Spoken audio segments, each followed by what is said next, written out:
Par notre influence inconsciente, quelqu'un peut être soit encouragé et fortifié, soit découragé et éloigné du Sauveur et de sa vérité. Bien des gens ont des notions erronées au sujet de la vie et du caractère de Jésus. Ils croient qu'il était étranger à toute cordialité rayonnante, dur, austère et sans joie. Bien souvent, ces fausses conceptions déteignent sur l'expérience religieuse tout entière. On entend parfois dire « Jésus a pleuré », mais on ignore s'il a jamais souri. Notre Sauveur était en effet un homme de douleur et habitué à la souffrance, car il ouvrait son cœur à tous les maux de l'humanité. Mais bien que sa vie fût faite de renoncements, de peines et de soucis, son esprit n'était pas abattu. Son visage ne portait pas l'empreinte du chagrin, mais de la plus parfaite sérénité. Son cœur était une source de vie, et partout où il allait, il apportait avec lui le calme, la paix, l'enjouement et la joie. Notre Sauveur était profondément sérieux et intensément préoccupé, mais il n'était jamais taciturne et morose. La vie de ceux qui l'imitent aura un but bien arrêté. Ils auront un sentiment profond de la responsabilité personnelle.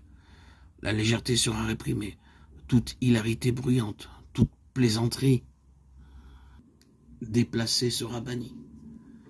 La religion de Jésus nous donne une paix qui coule comme un fleuve. Elle n'éteint pas la joie, ne restreint pas la bonne humeur, n'assombrit pas le visage radieux et souriant. Jésus-Christ est venu non pour être servi, mais pour servir. Celui dans le cœur duquel son amour règne suivra son exemple. Si nous donnons la première place dans nos souvenirs aux injustices et aux actions peu aimables dont nous avons été victimes de la part de nos semblables, il nous sera impossible de les aimer comme Jésus-Christ nous a aimés. Mais si nos pensées s'arrêtent sur l'amour merveilleux et sur la compassion de Jésus à notre égard, notre attitude envers les autres sera différente.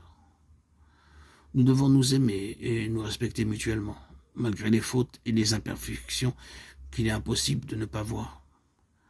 C'est en cultivant l'humilité et la défiance du moi que sera extirpé tout égoïsme étroit et que nous deviendrons magnanimes et généreux.